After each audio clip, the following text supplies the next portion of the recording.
سامری کے بارے میں ایک مت مشہور ہے نا کہ وہ کوئی جادوگر تھا. جادوگر نہیں تھا وہ، نہ اس نے کہیں کلیم کیا کہ میں جادوگر ہوں.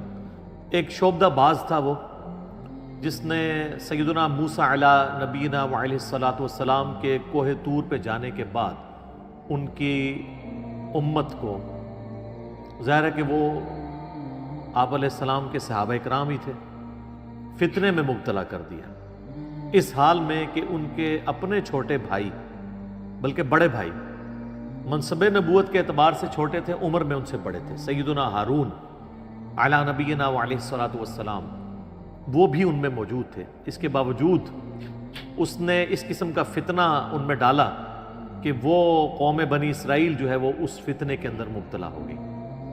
تو یہ جو سامری کا واقعہ ہے یہ سورہ طٰہٰ کے اندر ڈیٹیل کے ساتھ آیا ہے. قرآن حکیم کا یہ جو پورشن ہے اس کی ہم آیات کور کر لیتے ہیں. پارہ نمبر 16 کے اندر جا کے یہ سورہ طٰہٰ آتی ہے. سورت نمبر ہے 20.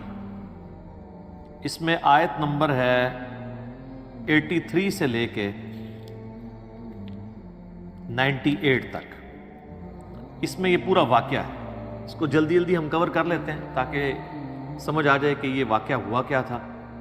سورۃ البقرہ میں تو اس کا اجمالاً ذکر ہے، صرف اتنا کہ یہ جو لوگ مرتد ہوئے تھے، جنہوں نے بچھڑے کو رب مان لیا تھا، ان کی سزا اللہ تعالیٰ نے یہ مقرر کی تھی کہ ان کو قتل کیا جائے گا. تورات میں اس کا ذکر ملتا ہے کہ یہ 3000 کے قریب لوگ تھے. اب ظاہر ہے وہ ٹیمپرڈ فارم میں، بعض اسرائیلی روایتوں میں 70,000 ہے، بعض یہ ہزاروں کی تعداد میں تھے جو ایک دن میں قتل کیے گئے تھے. اور ہر قبیلے والے کو کہا گیا تھا کہ وہ اپنے قبیلے کے اس بندے کو قتل کرے جس نے یہ کفر کیا ہے. بلکہ سورۃ البقرہ میں آیا کہ تمہارے رب کے حضور تمہاری توبہ کا طریقہ ہی یہ ہے کہ تم اپنوں کو قتل کرو. ہر قبیلے والے اپنے اپنے قبیلے والے ان لوگوں کو قتل کریں جو مرتد ہو گئے تھے. دوسروں سے کرواتے تو پھر وہ قبائلی تعصب جنم لے لیتا، کیونکہ 12 قبائل تھے. اور اس میں الفاظ ہیں کہ تم اپنوں کو قتل کرو. تو وہ اپنوں جو ہے وہ با محاورہ بات ہو رہی ہے کہ اپنے قریبی لوگوں کو خود قتل کرو. بعض نے کہا کہ اپنوں سے مراد ہے کہ خود اپنے آپ کو قتل کرو. وہ کہتے ہیں جی انہوں نے زمین میں تلواریں گاڑ لیں اور اس کے اوپر اپنے آپ کو گرا لیا. تو یہ ایک دور کی بات ہے، اس طریقے سے اپنے آپ کو قتل کرنا ایک مشکل کام ہے. تو وہ اپنوں کو قتل کرو، مراد یہ کہ اپنے قبیلے کے لوگوں کو قتل کرو. تو یہ قتل مرتد کی سزا تھی. اور اس میں الفاظ ہیں سورۃ البقرہ میں کہ یہ تمہارے رب کے حضور تمہاری توبہ کا ذریعہ. باقی ڈیٹیل واقعہ کہ یہ کیوں ہوا تھا سورۃ الاعراف میں بھی ذکر ہے، لیکن جس شان کے ساتھ سورہ طٰہٰ میں آیا نا اور کسی صورت میں نہیں. آیت نمبر 83 سے اعوذ باللہ من الشیطان الرجیم. وما اعجلک عن قومک یا موسیٰ، اے موسیٰ تجھے کس چیز نے عجلت میں ڈالا کہ تو اپنی قوم کو چھوڑ کر میرے پاس آ گیا. اس میں بھی آگے آئے گا، سورۃ الاعراف میں بھی آیا کہ اللہ تعالیٰ نے ان سے وعدہ کیا تھا 30 دن کا کوہ طور پہ ملاقات کا، یعنی ان کی آپ سمجھ لیں وہاں پہ پوری ٹریننگ ہونی تھی. اور یہ واقعہ ہے جب وہ بنی اسرائیل کو لے کر نکلے ہیں اور وہ سمندری جھیل عبور کی ہے. وہ کئی ایک جھیلیں تھیں جن کو اب جوڑ کے نہر سوئز بنا دی گئی ہے. اور اس کے بعد یعنی بنی اسرائیل جو ہے وہ فرعون سے نجات پا چکے ہیں اور وہ شام کی طرف جا رہے ہیں. اور راستے میں کوہ طور پہ یہ معاملہ ہوا کہ اللہ تعالیٰ نے انہیں بلایا اپنے پاس 30 دن کے لیے، پھر بعد میں بڑھا کے اسے 40 دن کر دیا. اسی سے وہ تبلیغی جماعت والوں نے بھی چلہ نکالا ہے نا کہ حضرت موسیٰ علیہ السلام کا بھی، پر او چلہ اور تے اے چلہ اور. ٹھیک ہے جی، اس لیے کہ وہاں پہ تو کتاب اللہ سکھائی جا رہی ہے، یہاں علماء کی کتابیں سکھائی جاتی ہیں. تو حضرت موسیٰ علیہ السلام کے ساتھ جو وقت مقررہ طے ہوا تھا نا، حضرت موسیٰ علیہ السلام ظاہر ہے اللہ کے ساتھ اپائنٹمنٹ ہو، وہ تو ایک ایک لمحہ ان کا کس درد میں اور کرب میں گزرا ہوگا. تو موسیٰ علیہ السلام وقت سے پہلے ہی چلے گئے وہاں پہ کوہ طور پہ.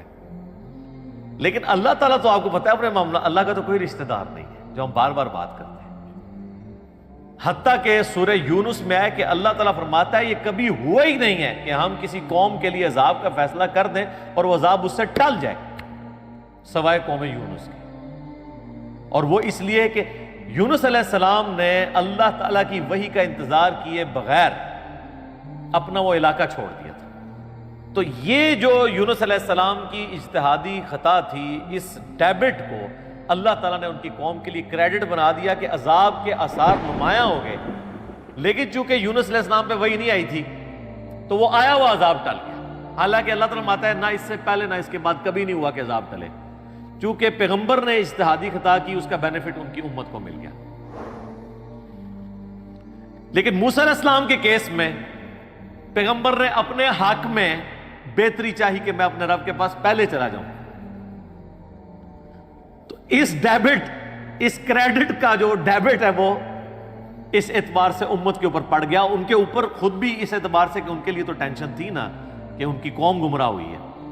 تو یہ وہ الفاظ ہیں وَمَا أَعْجَلَكَ عَنْ قَوْمِكَ يَا موسیٰ، اے موسیٰ تجھے کس چیز نے اجرت میں ڈال دیا تیری قوم کے بارے میں.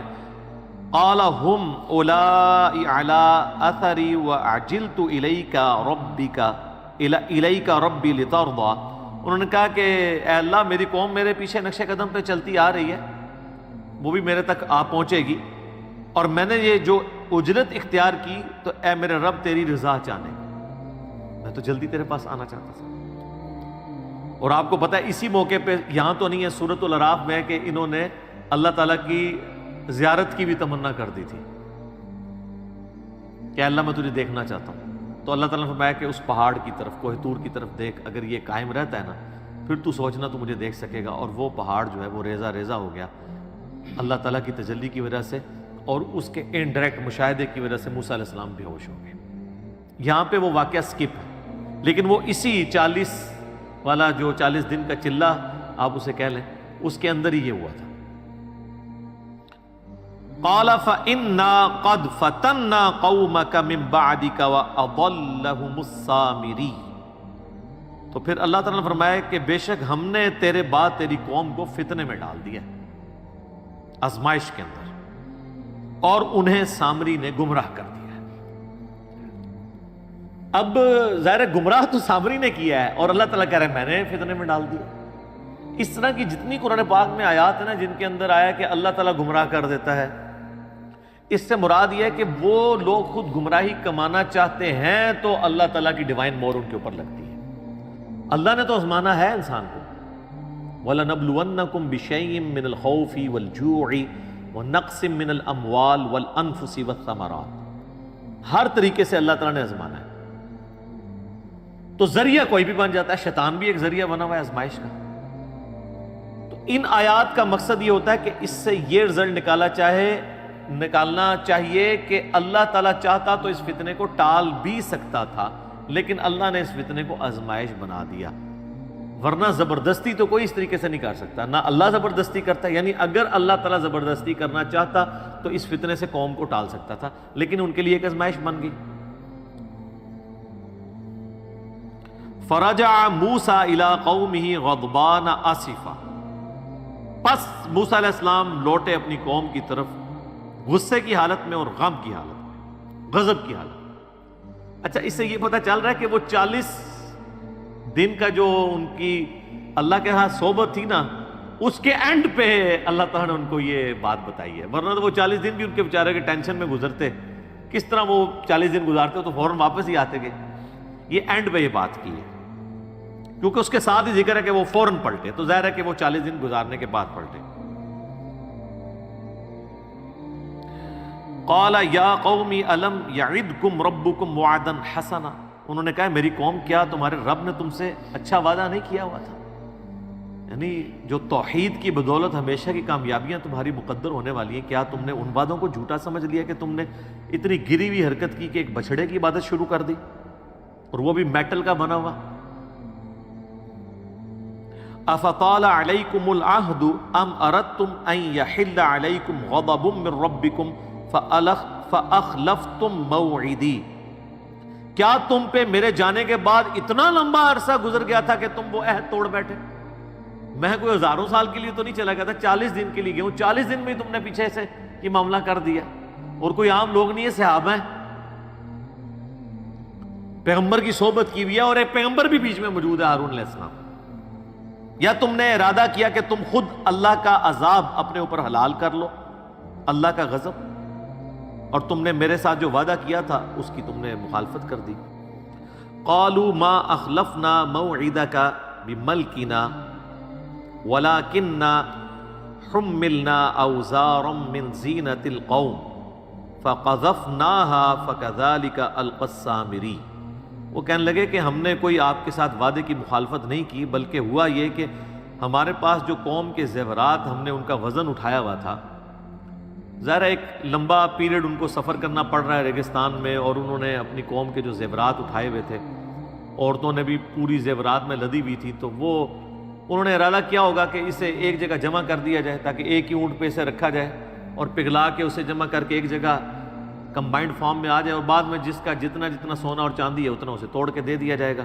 تو انہوں نے کہا ہم نے یہ جمع کیا اور وہ سامری کے پاس ڈال دیا، تو اس نے سامری نے پھر کام ڈال دیا اس کے ساتھ، اس نے آگ میں اسے ڈالا۔ فَأَخْرَجَ لَهُمْ عِجْلًا جَسَدًا لَهُ خُوَارٌ فَقَالُوا هَذَا إِلَٰهُكُمْ وَإِلَٰهُ مُوسَىٰ فَنَسِيَ وَلِيَعُوذُ بِاللَّهِ تعالیٰ۔ اس نے جو ہے وہ آگ میں ڈالا اور اس میں سے ایک چھوٹا سا میٹل کا بچڑا بنا کے، جس طرح گائے کا بچہ ہے وہ نکالا، جس میں سے آواز بھی نکلتی تھی۔ یعنی یہ بیسیکلی تو پیچھے سے یہ بھی مصر کا رہنے والا تھا، اور جس طرح بانسری ہے آپ کو پتہ کھوکھلی ہوتی ہے، اس میں ذرا سی ہوا چلے تو آواز نکل جاتی ہے، وہ آپ آواز خود منہ سے نکال رہے ہوتے ہیں، تو اگر تیز ہوا چلے اور اس طرح کے اس کا ڈیزائننگ کی جائے تو اس میں سے بھی آواز نکلتی تھی۔ باتیں نہیں کرتا تھا وہ، بس سائیں سائیں کی آواز آتی تھی، اور وہ کہنے لگا کہ یہ ہے تمہارا الہ اور موسیٰ کا الہ۔ موسیٰ تو بھول گیا ہے، استغفر اللہ۔ افلا یرون الا یرجع الیہم قولا ولا یملک لہم ضرا ولا نفعا۔ اللہ تعالیٰ فرماتا ہے کہ انہوں نے اتنی بھی عقل نہیں استعمال کی کہ یہ ان سے باتیں تو کرتا ہی نہیں ہے، خالی آواز ہی نکل رہی۔ ویسے میں کہتا ہوں کہ موسیٰ علیہ السلام کے ساتھی اس زمانے میں ہوتے ہیں تو انہوں نے ہزاروں کے حساب سے الہ بنا لینے تھے۔ آج تو کمپیوٹر کا دور ہے، موبائل کا دور ہے، گھر گھر ٹی وی لگے ہوئے ہیں، جو مرضی کرا لو، روبوٹوں ویکھ کے تو نہ ویسے ہی سجدے ڈگ پینا سی، ٹھیک ہے۔ وہ روبوٹ تو آرٹیفیشل انٹیلیجنس کے ساتھ بھی ہیں، وہ بول بھی سکتے ہیں۔ یہ فرق ہے جناب۔ تو یہ کوئی اس کو صحابہ کی توہین نہ سمجھے، لوگوں کے دماغ میں فوراً کیڑا آنا شروع ہو جاتا ہے کہ موسیٰ علیہ السلام کے صحابہ کی توہین کر دی تو یہ اللہ نے توہین کی ہوئی ہے، یا نعوذ باللہ یہ واقعات اس لیے بیان کیے کہ ان کو بیان کرنا ہی حرام ہے، یا توہین مذہب کا الزام لگ جائے گا۔ یہ ساری کی ساری چیزیں اس لیے کہ تاکہ عبرت پکڑی جائے۔ تو اللہ تعالیٰ فرماتا ہے انہوں نے یہ بھی نہیں دیکھا کہ وہ ان کے نفع نقصان کا مالک بھی نہیں ہے، نہ ان کے ساتھ وہ کلام کر سکتا ہے۔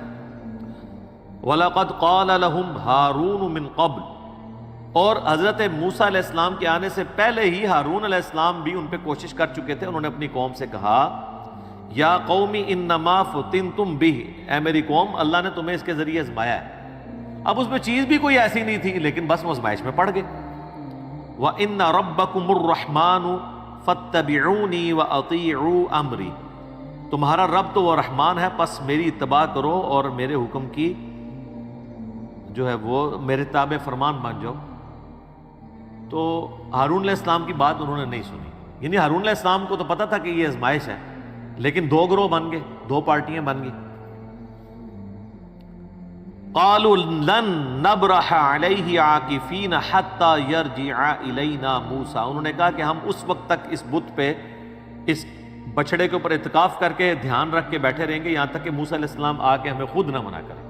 جس طرح یہاں بھی کئی لوگوں کہتے ہیں نا یار داڑھی رکھ لو، چھوٹی چھوٹی داڑھی رکھ لو، وہ کہتا ہے جی نبی علیہ السلام خود آ کے خواب میں اشارہ فرمائے تو میں انشاءاللہ میری نیت ہے۔ تو میں کہتا ہوں نبی علیہ السلام سے 1400 سال پہلے دس گئے ہیں کہ عورتوں کی مخالفت کرنی ہے آپ نے، کم از کم اتنی داڑھی رکھیں کہ یہ شیو آپ کی ختم ہو جائے تو آپ بس گناہ سے آزاد ہیں۔ تو کہتے ہیں موسیٰ علیہ السلام آئیں گے، وہ ہمیں کہیں تو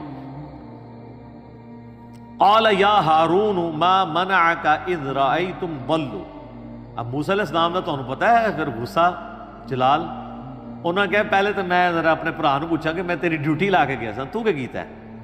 اے ہارون تجھے کس چیز نے منع کیا کہ تو اپنی قوم کو اس طرح گمراہ ہوتے ہوئے دیکھتا رہا؟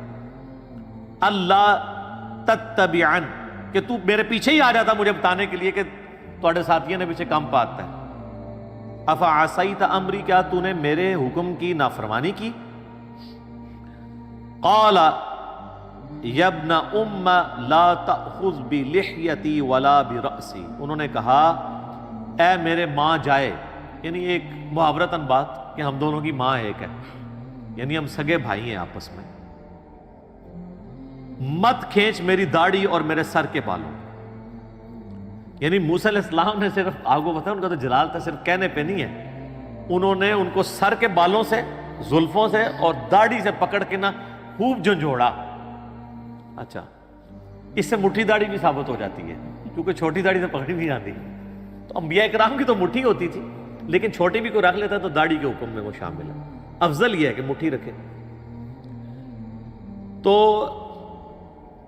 اے میرے بھائی میری داڑھی اور سر کے بالوں کو چھوڑ دے. انی خشیت ان تقول فرقت بین بنی اسرائیل ولم ترقب قولی.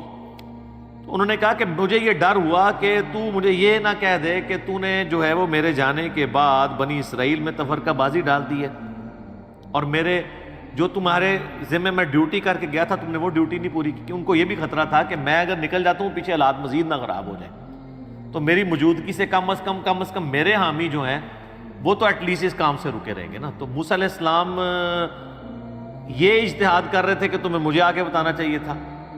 ان کا اجتہاد یہ تھا کہ میں نکل جاتا آپ کو بتاتا اور پیچھے سے کام خراب ہو جاتا تو آپ نے پھر مجھے کہنا تھا کہ تو ادھر سے نکل کیوں آیا، تو اتنے ہی رہنا سی، میں آ ہی جانا سی، میں 40 دن واسطے گیا تھا. تو اچھا، اس سے یہ بات پتہ چلی کہ اجتہادی معاملات میں پیغمبروں میں بھی اختلاف ہو سکتا ہے. یہ اجتہاد ہوتا ہے جس میں آپ دو رائے رکھ سکتے ہیں. قال فما خطبک یا سامری. اب موسیٰ علیہ السلام جو ہے نا اصل مجرم کی طرف ہوئے کہ ہاں بھی سامری تو سنا بھی تو ایک کام پایا. قال بصرت بما لم یبصروا به فقبضت قبضة من اثر الرسول. وہ کہنے لگا کہ میں نے ایک ایسا منظر دیکھ لیا تھا جو باقی لوگوں نے نہیں دیکھا، کہ میں نے جو رسول فرشتہ یا موسیٰ علیہ السلام خود ہی جا رہے تھے، شاید جبرائیل علیہ السلام ساتھ ہوں، یعنی یہ اس کی سٹوری ہے. اس پہ بھی اب علماء کا اختلاف ہے. کئی علماء کا موقف یہ ہے کہ یہ اس نے ایک فرضی سٹوری بتائی ہے اپنے اس کو چھپانے کے لیے، کیونکہ جو آواز نکل رہی تھی وہ تو ہوا سے نکل جاتی ہے، یہ نہیں ہے کہ اس سے کچھ ہوا. بعض کہتے ہیں نہیں فزیکلی ہو سکتا ہے کہ اللہ تعالیٰ نے اس قوم کو فتنے میں ڈالنا تھا تو جبرائیل علیہ السلام کے گھوڑے کے جو جہاں جہاں پاؤں لگ رہے تھے وہاں کے اس نے کوئی مٹی اس میں سے اٹھا لی. فَنَبَذْتُهَا وَكَذَلِكَ سَوَّلَتْ لِي نَفْسِي. تو بس اس نے اس میں اس کو ڈال دیا. وہ کہتا ہے یہ میرے جی نے مجھے یہی پٹی پڑھائی تھی. قَالَ فَاذْهَبْ فَإِنَّ لَكَ فِي الْحَيَاةِ أَن تَقُولَ لَا مِسَاسَ. تو موسیٰ علیہ السلام نے اسے بددعا دی کہ نکل جا، دفع ہو جا ادھر سے، اب پوری زندگی یہ تیری سزا ہے کہ تو لوگوں سے یہ کہے کہ مجھے کوئی نہ چھوئے. اس کو اللہ تعالیٰ نے ایک بیماری لگا دی. بعض کہتے ہیں جزام کی بیماری تھی اور ایسا جزام لگا، کوڑ کا مرض ہوا کہ اگر اس کو کوئی ہاتھ ٹچ کرتا تھا نا تو اس کو بھی تیز بخار ہوتا تھا اور جو ہاتھ لگاتا تھا اس کو بھی تیز بخار، یعنی اسے بھی اس اذیت سے گزرنا پڑتا تھا. تو ہر وقت اس کی زبان پہ یہ ہوتا تھا مجھے کوئی ہاتھ نہ لگائے، مجھے کوئی ہاتھ نہ لگائے. یعنی اس کے ہاتھوں نے جو غلط کام کیا تو اللہ تعالیٰ نے اسے یہ سزا اس پہ مسلط کر دی پوری زندگی کے لیے. وَإِنَّ لَكَ مَوْعِدًا لَن تُخْلَفَهُ وَانظُرْ إِلَىٰ إِلَٰهِكَ الَّذِي ظَلْتَ عَلَيْهِ عَاكِفًا. اور ان کا کہ بے شک تیرے ساتھ جو وعدہ ہے نا اس کی کوئی خلاف ورزی نہیں ہوگی، دنیا میں بھی عذاب آخرت کا بھی عذاب ابھی تیرا باقی ہے. اور اب دیکھ کہ میں تیرے بنائے ہوئے اس جھوٹے الہ کے ساتھ کیا کرتا ہوں جس کے اوپر تم لوگ اعتکاف کر کے بیٹھے ہوئے تھے. لَنُحَرِّقَنَّهُ ثُمَّ لَنَنْسِفَنَّهُ فِي الْيَمِّ نَسْفًا. میں اس کو آگ لگاؤں گا اور اس کی راکھ جو ہے سمندروں میں خشکیوں میں بکھیر دوں گا. یعنی وہ جو بچڑا بنایا ہوا تھا اس کو وہ ختم ہی کر دیا، وہ زیور بھی ان سے جاتے رہے. ظاہر ہے یہی کچھ ہی ہونا چاہیے تھا جو کچھ انہوں نے کیا. انما الہکم اللہ الذی لا الہ الا ہو. تمہارا الہ تو نہیں ہے مگر وہی ایک اللہ، صرف وہ ایک اللہ جس کے سوا کوئی معبود نہیں ہے. وسع کل شیء علما. اور اللہ تعالیٰ نے اللہ یعنی وہ ہستی ہے جس کے علم کی وسعت نے ہر چیز کو گھیرا ہوا ہے. کذالک نقص علیک من انباء ما قد سبق. اے نبی علیہ السلام اس طریقے سے ہم آپ کے اوپر وہ واقعات بیان کر رہے ہیں جو آپ سے پہلے گزر چکے ہیں. وقد آتیناک من لدنا ذکرا. اور بے شک ہم نے آپ کو اپنی طرف سے ایک نصیحت والی چیز یعنی قرآن عطا فرمایا. یعنی یہ نبی علیہ السلام کے نبی ہونے کی دلیل ہے کہ آپ علیہ السلام کی پیدائش سے 1400 سال پہلے کا یہ واقعہ ہے، حضرت موسیٰ علیہ السلام کا یہ جو پورا واقعہ ہے، اور وہ نبی علیہ السلام جنہوں نے کوئی دنیاوی تعلیم حاصل نہیں کی ہوئی، اس کے باوجود ان واقعات کو ٹائنیز ڈیٹیل تک ایکوریسی کے ساتھ بیان کر رہے ہیں۔ یہ نبی علیہ السلام کے نبی ہونے کی دلیل ہے۔ باقی اس کا ایک پہلو ہے کہ یہ تو قرآنک ورژن ہے اس واقعے کا، ایک اس کا ورژن ہے جو تورات اولڈ ٹیسٹمنٹ میں موجود ہے، وہ مختلف ہے۔ اس میں تو معاذ اللہ انہوں نے حضرت ہارون علیہ السلام کے اوپر الزام لگایا کہ انہوں نے یہ بچڑا بنا دیا تھا۔ جی ہاں، پھر اس میں کنٹراڈکشن بھی ہے۔ اس میں آپ اگر مولانا مودودی رحمہ اللہ تعالیٰ کی جو تفسیر ہے تفہیم القرآن وہ آپ پڑھیں، انہوں نے دونوں کو کمپیئر کروا کے بتایا کہ کس طریقے سے تورات کے اندر یہ ٹیمپر کیا گیا ہے، اور تورات میں آنے والے اس واقعے میں خود اتنا کنٹراڈکشن پایا جاتا ہے کہ وہ خود ایک طرح کا واقعہ بیان نہیں کرتا۔ اور انہوں نے بتایا کہ اگر یہ بات ہوتی تو ہارون علیہ السلام کو سب سے پہلے سزا دی جاتی، کیونکہ قتل مرتد کی سزا اگر ان لوگوں کو ہو رہی ہے تو جس نے بنایا تھا تو اس کو سزا نہیں ہوئی۔ رہا یہ کہنا کہ اس کو سزا قتل مرتد کی کیوں نہیں ہوئی، قتل مرتد کی سزا اگر سامری کو ہوتی تو ایک دفعہ مارا جاتا نا، یہ تو پوری زندگی کے لیے اس کو کوڑ کے مرض میں اور اس عذاب میں مبتلا کر دیا، پھر یہ جنگلوں میں نکل گیا، بڑی ذلت کی موت ہوئی۔ تلوار مار دی جاتی تو ایک دفعہ ہی جان چھوٹ جاتی، تو اس کو اس سے بڑا عذاب ڈالا گیا۔ پھر بعض اوقات جو اسرائیلی علماء ہیں یہودی وہ کہتے ہیں نہیں، یہ ہارون کا جو نام آیا نا تورات کے اندر، اس سے مراد یہ والا ہارون نہیں ہے، وہ سامری کا لقب سامری تھا، اس کا نام بھی ہارون تھا۔ اس طرح کی ایک تعویلات وہ بھی کرتے ہیں۔ الٹیمیٹلی اس طریقے سے بنی اسرائیل کے جو واقعات ہیں جو قرآن میں آئے اور تورات میں بعض پورشن تو من ون اسی طریقے سے موجود ہیں، بعض میں کنٹراڈکشن ہے، اور یہ کنٹراڈکشن جو ہے یہ اس اختلاف کو اس امت میں اگر کسی نے ریزالو کیا نا وہ مولانا مودودی ہیں۔ اس سے پہلے جتنی بھی آپ قرآن کی تفسیر ابن جریر طبری کی دیکھ لیں، ابن کثیر کی دیکھ لیں، ان لوگوں نے تو اتنی زحمت ہی گوارا نہیں کی ہے کہ وہ اولڈ ٹیسٹمنٹ کو کھول کے اسرائیلی روایتوں کو دیکھ کے اور ان ساری روایتوں کو نقل کر کے من ون اور قرآن سے ان کا کمپیریزن کروائے۔ میں نے پہلے بھی کئی دفعہ بتایا، ہمیں امریکہ سے کال آئی ہماری اکیڈمی میں، وہ کہنے لگے کہ جی ہمارے بچے اب جوانی کی عمر کو پہنچ رہے ہیں اور قرآن میں جگہ جگہ تورات کے واقعات آتے ہیں، اور ایون یہاں تک کہا جاتا ہے کہ بنی اسرائیل سے پوچھ لو۔ وہ کہتے ہیں جی قرآن کے واقعات پھر آج کی تورات میں ہونے چاہیے، اگر ہیں تو وہ کدھر ہیں؟ تو ہم ان کو کیا بتائیں؟ تو میں ان کو یہی کہتا ہوں تفہیم القرآن پڑھیں، ابن کثیر میں تو آپ کو نہیں ملنا۔ یہ تفہیم القرآن کی جو ویلیو ایڈیشن ہے نا قرآن کی تفسیر میں، یہ پوری امت سے انہیں ممتاز کر دیتی ہے، حالانکہ یہ کام ابن کثیر کو بھی کرنا چاہیے تھا۔ اتنی موٹی تفسیر لکھ دی ابن جریر طبری نے، اس سے بھی بڑی لکھ دی اس سے پہلے، لیکن یہ ایک مسنگ چیزیں تھیں۔ جو قرآن کی تفسیر آپ لکھنے جا رہے ہیں تو پھر ان چیزوں کو ایڈریس کریں نا، تاکہ غیر مسلموں کے سامنے ہم مقدمہ پیش کر سکیں اور ان کے اعتراضات کا جواب۔ مودودی صاحب کیا کرتے ہیں کہ قرآن میں جو واقعات آئے بنی اسرائیل کے، چاہے یوسف علیہ السلام کے واقعات ہوں، موسیٰ علیہ السلام کے واقعات ہوں، ان سارے واقعات میں کہاں کہاں قرآن غلطی نہیں کھاتا اور تورات میں وہ کنٹراڈکشن کی وجہ سے غلطی ہیں وہ ہائی لائٹ کرتے ہیں۔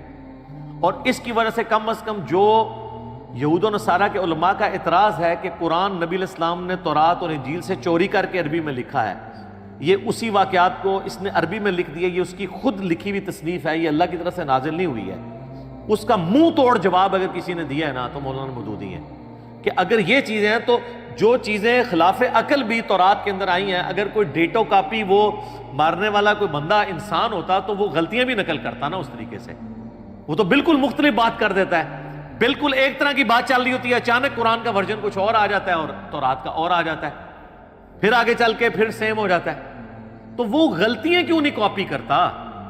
اتنا سمجھدار بندہ کون ہے کہ اس نے اتنے واقعات وہاں سے نعوذ باللہ چوری کی ہیں اور کہیں بھی غلطی نہیں کھاتا، اور آپ کے پاس جو کچھ ہے وہ غلطیوں سے بھرپور ہے، جس میں عصمت انبیاء بھی سٹیک پہ لگ جاتی ہے۔ بس اوقات انتہائی بےہودہ قسم کے واقعات موجود ہیں۔ لوط علیہ السلام کی 2 بیٹیوں کے ساتھ لوط علیہ السلام کا معاذ اللہ جو ہے وہ نعوذ باللہ من ذالک نقل کفر نباشد زنا کا لکھا ہے کہ اس طریقے سے آگے نسل چلی۔ اس قسم کے حضرت داؤد علیہ السلام کے اوپر یعنی ان کی صحابی کی بیوی کا سکینڈل نعوذ باللہ جو کشف المحجوب میں بھی بعد میں نقل ہوا، تو یہ تورات کے اندر موجود ہے۔ اس طرح کی غلطیاں آپ کو قرآن میں نظر نہیں ہیں۔ لہٰذا میں یہ ریکویسٹ کروں گا کہ قرآن کے جو واقعات ہیں نا جی، جتنے قرآن میں آئے ہیں یا صحیح الاسناد احادیث میں اس کی سپورٹ میں، بس اتنا پڑھا کریں۔ باقی کہیں پہ کوئی اسرائیلی روایت آتی بھی ہے نا تو اب ابن کثیر نے بھی کئی ایک اسرائیلی روایات اس کے تحت نقل کی ہیں. بلعام بن باورا کے بارے میں میرا کلپ ریکارڈ ہوا، اس میں بھی انہوں نے کچھ کی ہیں. اس میں بڑے بیہودہ واقعات بھی پھر آ جاتے ہیں، اور بیہودہ واقعات آتے ہیں جن کی کوئی اصل نہیں ہے، وہ کوئی تفسیر کر کے کوئی خدمت نہیں ہے. بہتر ہے کہ ان کو سکپ کیا جائے. قرآن کی وہ تفسیر نہیں ہے، بلکہ وہ آپ کہہ لیں کہ قرآن کی تفسیر کرنے کے لیے ایک ضرورت سے زیادہ واقعات دکھتی ہیں جن کی کوئی ضرورت نہیں تھی. قرآن کا مقصد ہے تذکیر، نصیحت. وہ ان واقعات سے آپ کو نصیحت مل جاتی ہے، اور وہ نصیحت یہ ملتی ہے کہ شرک اتنی بڑی بیماری ہے کہ وقت کا پیغمبر موجود ہو، زندہ ہو، اس کے باوجود شیطان کسی نہ کسی طریقے سے امت میں شرک داخل کرنے کی کوشش کرتا ہے. تو اس امت کو بھی محتاط رہنا چاہیے. ادھر کہانی کرائیے شرک ختم ہو گیا، شرک ختم ہو گیا. وہ تو میں نے پورا ان کا پوسٹ مارٹم کیا ہے. یوٹیوب پہ ایک میرا کلپ ہے وسیلے کے نام پر دھوکہ، اس کے اینڈ پہ میں نے اس ٹاپک کو بھی ایڈریس کیا. اس سے پہلے بھی آپ یوٹیوب پہ ویسے لکھیں نا کیا شرک اس امت میں ختم ہو چکا ہے، تو کئی کلپ میرے کھل جائیں گے. اس کانٹیکسٹ میں بڑی ناانصافی اگر میں وہ حدیث بیان نہ کروں جو صحیح بخاری اور صحیح مسلم دونوں میں موجود ہے. نبی علیہ السلام نے فرمایا تم بھی اگلے لوگوں کے نقش قدم پر چل پڑو گے، قدم با قدم، بالشت بر بالشت، حتیٰ کہ اگلے لوگوں میں سے کوئی گوہ کے سوراخ میں داخل ہوا تو تم بھی یہی کام کرو. صحابہ کرام نے پوچھا یہ اگلے لوگوں سے مراد کیا یہود و نصارہ ہیں؟ آپ نے فرمایا اگر وہ مراد نہیں تو کون سے لوگ مراد ہیں؟ مراد یہ کہ یہود و نصارہ کی خرابیاں جو تھیں وہ اس امت میں بھی آئیں گی. ظاہر بیسک ہیومن انسٹنکٹ تو وہی ہے. اس وقت بھی سیکس پوٹنٹ جذبہ تھا، آج بھی. اس وقت بھی دنیا کی حکمرانی ایک انسان کی بہت بڑی ول ہوتی تھی، آج بھی ہے. اسی لیے دیکھیں الہامی کتابیں کبھی پرانی نہیں ہوتی ہیں، کیونکہ الہامی کتابیں انسانی نفسیات کے ساتھ ڈیل کرتی ہیں. انسانی نفسیات کبھی پرانی نہیں ہوگی. ٹیکنالوجی پرانی ہو سکتی ہے، انسانی نفسیات تو وہی ہے. ماں باپ کا رشتہ آج سے 10,000 سال پہلے بھی تھا، اب بھی ہے. میاں بیوی کا رشتہ آج سے 10,000 سال بھی تھا پہلے، آج بھی ہے. حکمرانی کی لالچ اور تڑپ آج سے 10,000 سال پہلے بھی تھی، آج بھی موجود ہے. سیکس، شہوات، یہ جو فتنہ ہے یہ آج سے 10,000 سال پہلے بھی انسان میں تھا، آج بھی ہے، آئندہ بھی رہے گا. الہامی کتابیں کبھی پرانی نہیں ہوتی ہیں، اس لیے ان کو چینج کرنے کی ضرورت نہیں پڑتی. یہ انسانی نفسیات کے ساتھ ڈیل کرتی ہیں.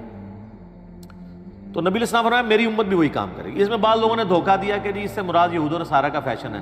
تو میں نے بتایا کہ جامعہ ترمذی میں اس کا شان ارشاد اور وہ موقع موجود ہے جب آپ نے یہ فرمایا تھا.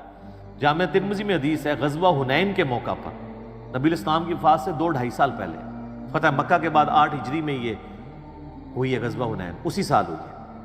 صحابہ کرام جب غزوہ حنین کے لیے جا رہے تھے تو راستے میں ایک درخت آیا جسے ذات انواد کہا جاتا تھا. مشرکین عرب جنگوں میں فتح پانے کے لیے اپنا اسلحہ برکت کے لیے وہاں لٹکاتے تھے، جس طرح آج درباروں کے اوپر آپ لوگ بھی جا کے ٹاکیاں لٹکاتے ہیں. سیم وہی انالوجی.